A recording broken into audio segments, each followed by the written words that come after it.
নমস্কাৰ D news প্লাছলৈ স্বাগতম জনাই ষ্টুডিঅ'ত মই দীপশিখা এটা গুৰুত্বপূৰ্ণ খবৰ জনাই আছো পুৱাৰ ভাগতে এটা বেয়া খবৰ যিহেতু হাজোৰ বৰতথিত এক চাঞ্চল্যকৰ ঘটনা সংঘটিত হৈছে এবাৰ পৰীক্ষা বেয়া হোৱাৰ ভয়ত এগৰাকী যুৱতীয়ে চৰমপন্থা অৱলম্বন কৰিছে নিজ বাসগৃহতে চৰমপন্থা অৱলম্বন হৰ্ষিতা কলিতা নামৰ ছাত্ৰীগৰাকীৰ তেওঁ শংকৰদেৱ শিশু বিদ্যা নিকেতনৰ 10ম শ্ৰেণীৰ ছাত্ৰী আছিল আৰু এইবাৰ মেট্ৰিক পৰীক্ষাত অৱতীৰ্ণ হৈছিল ছাত্ৰীগৰাকী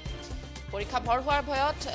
বেয়া হোৱাৰ ভয়ত চৰম সিদ্ধান্ত গ্ৰহণ কৰিলে ছাত্ৰীগৰাকীয়ে নিজ বাসগৃহতেই আত্মহত্যা কৰিছে এগৰাকী পৰীক্ষাৰ্থীয়ে দুৰ্ভগীয়া ছাত্ৰীগৰাকীৰ নাম হৰ্ষিতা কলিতা বুলি জানিব পৰা গৈছে হাজোৰ শংকৰদেৱ শিশু নিকেতনৰ 10ম শ্ৰেণীৰ ছাত্ৰী আছিল হৰ্ষিতা এবাৰ অৱতীৰ্ণ হৈছিল মেট্ৰিক পৰীক্ষা বেয়া হোৱাৰ বাবে আত্মহত্যা কৰাৰ সন্দেহ পৰিয়াল তথা স্থানীয় ৰাইজৰ এটা গুৰুত্বপূৰ্ণ খবৰ জনাই আছো যেহেতু এক মৰ্মান্তিক ঘটনা সংঘটিত হৈছে হাজোত এক শোকাব ঘটনা এবাৰ মেট্ৰিক পৰীক্ষা বেয়া হোৱাৰ ভয়ত ছাত্ৰীৰ আত্মহত্যা হাজোৰ বৰদতিত এক অতি চাঞ্চল্যকৰ তথা অতি দুৰ্ভাগ্যজনক ঘটনা সংঘটিত হৈছে চলিত বৰ্ষৰ মেট্ৰিক পৰীক্ষাত অৱতীৰ্ণ হোৱা এগৰাকী কিশোৰীয়ে নিজ বাসগৃহত চিপ লৈ আত্মহত্যা কৰাৰ ঘটনাই সমগ্ৰ অঞ্চলটোত গভীৰ শোকৰ ছাপ পেলাইছে মৃত ছাত্ৰীগৰাকীৰ নাম হৰ্ষিতা কলিতা বুলি চিনাক্ত কৰা হৈছে জানিব পৰা মতে হৰ্ষিতা হাজোৰ শংকৰদেৱ শিশু নিকেতনৰ 10ম শ্ৰেণীৰ ছাত্ৰী আছিল আৰু এইবাৰ হাইস্কুল শিক্ষান্ত পৰীক্ষাত অৱতীৰ্ণ হৈছিল পৰিয়ালৰ সদস্য আৰু স্থানীয় ৰাইজৰ সন্দেহ অনুসৰি চলিত মেট্ৰিক পৰীক্ষাৰ ফলাফল আশানুৰূপ নোহোৱাৰ ভয়তে ছাত্ৰীগৰাকীয়ে এই চৰম সিদ্ধান্ত গ্ৰহণ কৰিছে পৰীক্ষাৰ কেইটামান বেয়া হোৱাৰ বাবে হৰ্ষিতা মানসিক চাপত আছিল বুলিও ধাৰণা কৰা হৈছে এগৰাকী মেধাৱী ছাত্ৰীয়ে অকাল মৃত্যুত অঞ্চলটোত শোকাকুল পৰিৱেশৰ সৃষ্টি হৈছে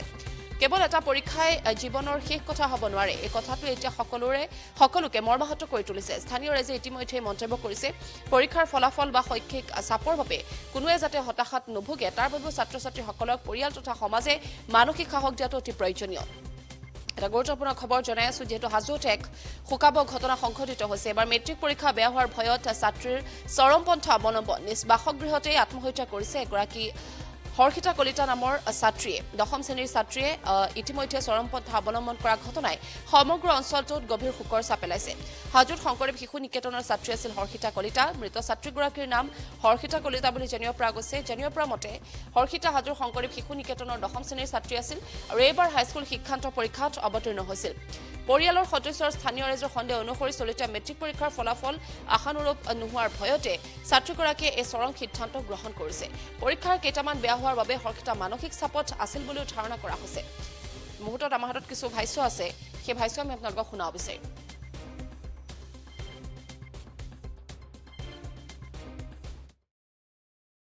হৰ্ষিতা কলিতা নামৰ এগৰাকী ছোৱালীয়ে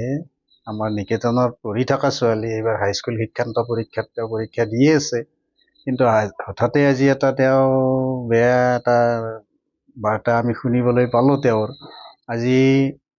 সাধাৰণ গণিতৰ পৰীক্ষা আছিল এই পৰীক্ষা দি তেওঁ ঘৰত আছে মাক দেউতাকো নাই বিয়া খাবলৈ গৈছিল শুনিছোঁ পিছত মাক দেউতাকো আহিল গোটেইখিনি আছে ঘৰতে আছে তাৰপিছত তেওঁ পঢ়ি থকা বুলি ভাবিছে মাক দেউতাকে কিছু সময় পিছত দেখে যে তেওঁ এনেকুৱা কাম এটা কৰিছে বেয়া কৰ্ম আপোনাৰ বিদ্যালয়তে পঢ়িছিল আমাৰ পঞ্চতীৰ্থ শিশু শংকৰদেৱ বিদ্যা নিকেতন হাজোত তেওঁ পঢ়িছিল প্ৰাথমিক শ্ৰেণীৰ পৰাই তেওঁ পঢ়া গতিকে তেওঁ পঢ়া আৰম্ভণিৰ পৰাই মেধাৱী ছাত্ৰী তেওঁ খুব ভাল আছিল পঢ়াত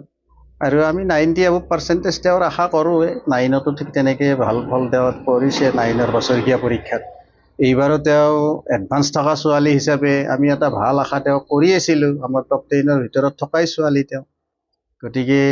তেওঁৰ ৰিজাল্টটো আমি আশা কৰিছিলোঁ কিন্তু আজি হঠাৎ এনেকুৱা এটা দুৰ্ঘটনা ঘটিল কি কাৰণত কি হ'ল আমি আকৌ ধৰিবই পৰা নাই কথাটো পৰীক্ষা টানটো এতিয়া চাওকচোন মেথছৰ পেপাৰ বা ছায়েন্সৰ পেপাৰ আজিকালি ল'ৰা ছোৱালীয়ে কভাৰ কৰাত অলপ অসুবিধা হৈ যায় তাৰমানে ফাষ্ট হ'ব লাগিব ল'ৰা ছোৱালী আৰু মেথছৰ পেপাৰখনত গোটেইবিলাক প্ৰব্লেম ছল্ভ কৰি চাব লাগেতো MCQটো অলপ সময় খায় গতিকে সেই হিচাপত অকণমান সময়টো পিছফালে নাটনি হয় কিন্তু ফাষ্ট হ'লে সেই কামখিনি মিলি যায় সেই সময়খিনি মিলে কিন্তু তাৰ ভিতৰতো 100 পোৱা ছাত্ৰ ছাত্ৰীওতো ওলাব 90 পোৱা পৰীক্ষা দিছে গৈছে তাত আপোনালোকে যদি লগ পাইছোঁ খবৰ লৈছোঁ তেওঁৰ পৰীক্ষা তাৰমানে ভালেই হোৱা বুলি কৈছে আজিও মই অৱশ্যে তেওঁৰ লগত কথা পতা নাই এনেই ওলাই আহোঁতে মই 2-এগৰাকী ছাত্ৰী আমাৰে ছাত্ৰ ছাত্ৰীক সুধিছোঁ কৈছে অলপ 2, 3, 4 এনেকুৱা নম্বৰ তেওঁ কভাৰ কৰিব নোৱাৰিলে কিন্তু পৰীক্ষা ভালেই হোৱা বুলি কৈছে আপোনাৰ কেনেকুৱা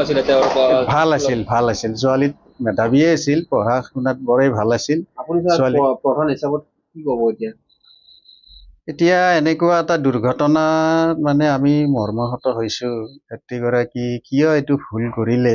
তেওঁ বুজি নাপালে নেকি, কি ভুল কৰি পেলালে, এইটোক লৈ আমি অকণমান মানে এতিয়া চিন্তাতে পৰিছোঁ। আৰু ইমান অধৈৰ্য হোৱাৰ কথা নাছিল, যিহেতু এইটো প্ৰথম পৰীক্ষা, ইয়াৰ পিছত আৰু উচ্চতৰ মাধ্যমিক পৰীক্ষা আছেই, সেইবিলাকতো ভাল কৰাৰ এটা সুবিধা তেওঁ ল'ব পাৰিলে হয়। কিন্তু কি কাৰণত অধৈৰ্য হৈ তেওঁ এই কামটো বাছি ল'লে। মানে হাৰ্টিকা কলিতা নামৰ এগৰাকী ছোৱালীয়ে, আমাৰ নিকেতনত পঢ়ি থকা ছোৱালী, এইবাৰ হাইস্কুল শিক্ষান্ত পৰীক্ষাত তেওঁ পৰীক্ষা দিয়ে আছে। কিন্তু হঠাতে আজি এটা তেওঁ